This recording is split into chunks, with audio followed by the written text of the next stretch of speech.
Assalamualaikum warahmatullahi wabarakatuh. Anak-anak sekalian, berjumpa kembali dengan Bapak dalam pelajaran PPKN.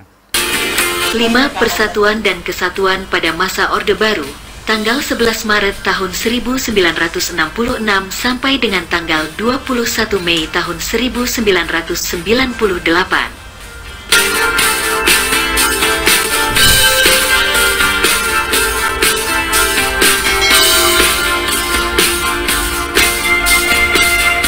Kepemimpinan Presiden Soekarno dengan demokrasi terpimpinnya, akhirnya jatuh pada tahun 1966.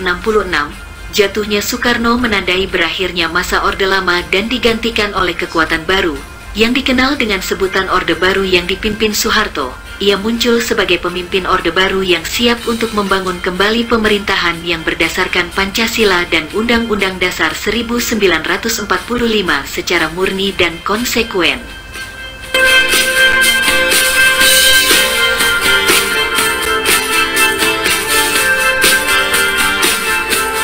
Prioritas utama yang dilakukan oleh pemerintahan Orde Baru bertumpu pada pembangunan ekonomi dan stabilitas nasional yang mantap. Ekses dari kebijakan tersebut adalah digunakannya pendekatan keamanan dalam rangka mengamankan pembangunan nasional. Oleh karena itu, jika terdapat pihak-pihak yang dinilai mengganggu stabilitas nasional, aparat keamanan akan menindaknya dengan tegas. Sebab jika stabilitas keamanan terganggu, maka pembangunan ekonomi akan terganggu.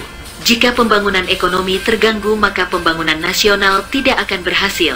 Selama memegang kekuasaan negara, pemerintahan Orde Baru tetap menerapkan sistem pemerintahan presidensial. Adapun kelebihan dari sistem pemerintahan Orde Baru,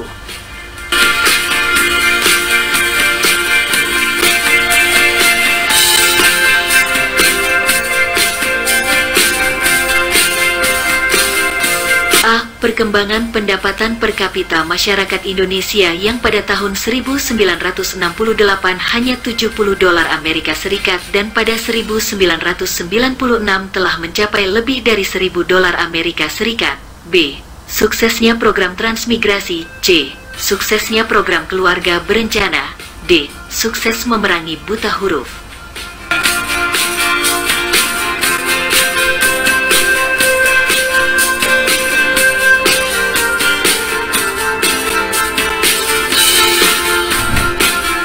Akan tetapi dalam perjalanan pemerintahannya, Orde Baru melakukan beberapa penyimpangan terhadap Pancasila dan Undang-Undang Dasar 1945.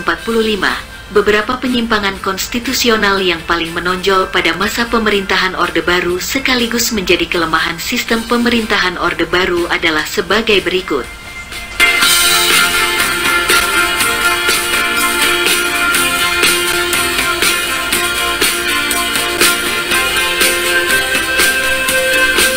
A. Bidang ekonomi. Penyelenggaraan ekonomi tidak didasarkan pada pasal 33 Undang-Undang Dasar 1945. Terjadinya praktik monopoli ekonomi, pembangunan ekonomi bersifat sentralistik, sehingga terjadi jurang pemisah antara pusat dan daerah. Pembangunan ekonomi dilandasi oleh tekad untuk kepentingan individu.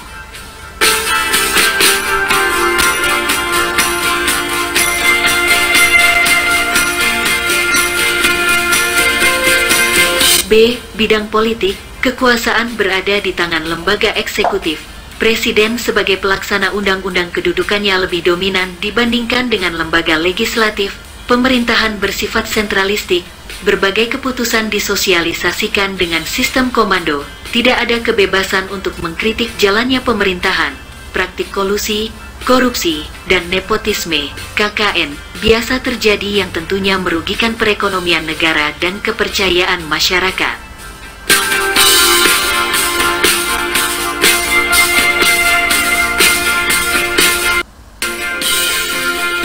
C. Bidang hukum. Perundang-undangan yang mempunyai fungsi untuk membatasi kekuasaan presiden kurang memadai, sehingga kesempatan ini memberi peluang terjadinya praktik KKN dalam pemerintahan. Supremasi hukum tidak dapat ditegakkan karena banyaknya oknum penegak hukum yang cenderung memihak pada orang tertentu sesuai kepentingan. Hukum bersifat kebal terhadap penguasa dan konglomerat yang dekat dengan penguasa.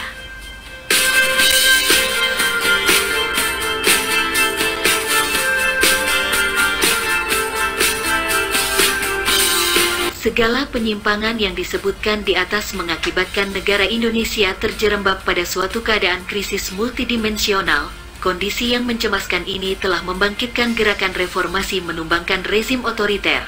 Maka pada tanggal 21 Mei tahun 1998, Presiden Soeharto menyatakan mengundurkan diri. Sebagai gantinya, B.J. Habibie yang ketika itu menjabat sebagai Wakil Presiden, dilantik sebagai Presiden RI yang ketiga. Masa jabatan Presiden B.J. Habibie berakhir setelah pertanggungjawabannya ditolak oleh Sidang Umum MPR pada tanggal 20 Oktober tahun 1999.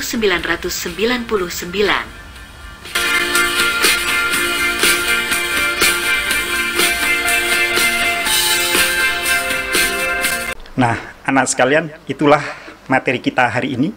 Mudah-mudahan kalian bisa memahaminya dengan baik. Jika kalian masih belum bisa memahami dengan baik, maka kalian bisa buka kembali video ini di YouTube Bapak, yaitu di PPKN Studio. Atau kalian kembali ke Google Classroom untuk membuka materi dengan lengkap. Terima kasih atas perhatiannya. Assalamualaikum dan salam sejahtera.